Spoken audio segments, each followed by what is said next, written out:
बिस्मिल्लाहिर्रहमानिर्रहीम। अस्सलाम वालेकुम दोस्तों, एक नई वीडियो के साथ हाजिर हैं। चले अपनी वीडियो स्टार्ट करते हैं। अमेरिका चीन के खिलाफ एक बहुत बड़ी एक्सरसाइज कंडक्ट करने जा रहा है, जिसके अंदर 26 ममालिक शामिल होंगे, 38 सरफेस शिप्स शामिल होंगे, 4 सबमरीन्स, 9 ममालिक की लैंड फोर्सेस, तकरीबन 170 से ज़्यादा फाइटर जेट्स और तकरीबन 25,000 पर्सनल जो हैं वो इस एक्सरसाइज के अंदर हिस्सा लेंगे। ये बेसिकली रिम ऑफ पैसिफिक एक एक्सरसाइज कंडक्ट करता है अमेरिका 2 साल में एक दफ़ा। इतनी बड़ी एक्सरसाइज होती है, वरना नॉर्मली हम देखते हैं कि अमेरिका कोई भी एक्सरसाइज जो कंडक्ट करता है वो साल में कई कई दफ़ा कंडक्ट करता है। मसलन एयर एक्सरसाइज उसकी देख ली जाए, ये जो रेड फ्लैग है साल में कई दफ़ा होती है।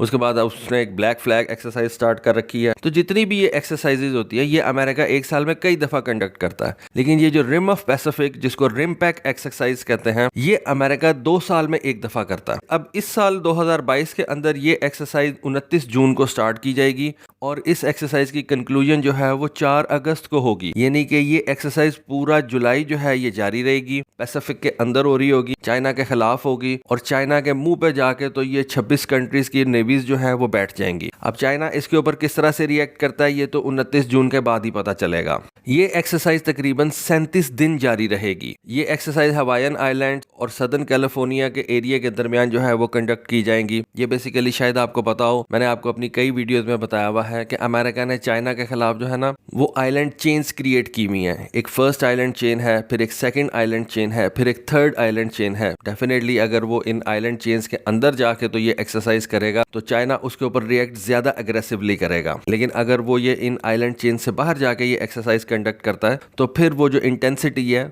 उसमें आप कह सकते हैं कि वो थोड़ी सी लो हो जाएगी। डेफिनेटली अमेरिका अगर ये एक्सरसाइज जो है वो किसी भी आइलैंड चेन के अंदर जाके करता है तो उस वक्त जो टेंशंस होंगी वो ज्यादा ऊपर चली जाएंगी। इस वजह से अमेरिका ने ये डिसाइड किया कि वो ये एक्सरसाइज चाइना से दूर रहते हुए जो है वो कंडक्ट करेगा, ताकि टेंशंस जो है वो बहुत ज्यादा हाई ना चली जाए।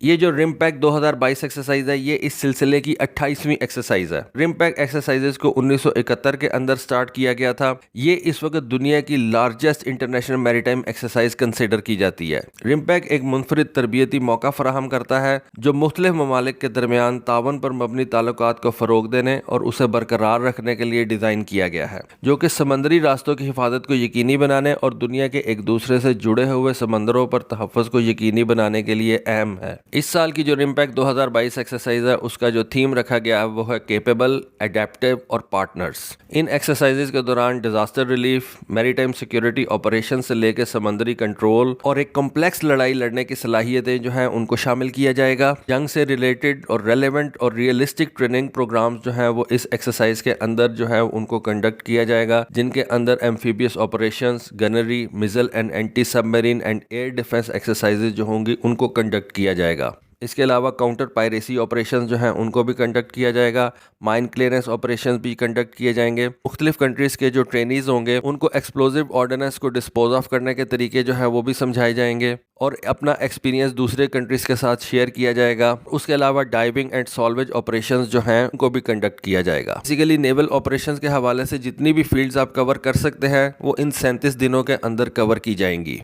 अब यहाँ पे बात कर ली जाए कि इस एक्सरसाइज के अंदर कौन सी कंट्रीज जो हैं वो हिस्सा लेंगी। तो इस एक्सरसाइज के अंदर इस साल Australia, Brunei, Canada, Chile, Colombia, Denmark, Ecuador, France, Germany, India, Indonesia, Israel, Japan, Malaysia, Mexico, Netherlands, New Zealand, Peru, South Korea, Philippines, Singapore, Sri Lanka, Thailand, Tonga, England और यूनाइटेड स्टेट्स इस एक्सरसाइज के अंदर हिस्सा लेंगी। इस साल की एक्सरसाइज का जो इस वक्त मेन हाईलाइट है वो जापान की तरफ से भेजा जाने वाला उनका इजुमो एयरक्राफ्ट कैरियर होगा। जापान इस 2022 की एक्सरसाइज के अंदर अपना एक बहुत बड़ा फ्लीट भेज रहा है, जिसको लीड उनका इजुमो एयरक्राफ्ट कैरियर करेगा। जापान की तरफ से भेजी जाने वाली फोर्सेस के अंदर उनके P1 मैरीटाइम पेट्रोल एयरक्राफ्ट शामिल होंगे, UP-3D electronic intelligence training aircraft होंगे, US-2 एम्फीबियन एयरक्राफ्ट होंगे और उसके अलावा जैसा कि मैंने आपको बताया कि इनका इजुमो एयरक्राफ्ट कैरियर होगा। इजुमो जो था ये बेसिकली एक हेलीकॉप्टर डिस्ट्रॉयर था जिसका मेन काम जो था वो एंटी सबमरीन वॉरफेयर था। लेकिन फिर जापान ने जब F-35 जहाज अमेरिका से परचेज करना शुरू किए तो जापान ने अमेरिका से F-35A के साथ साथ F-35B जहाज भी लेना शुरू कर दिए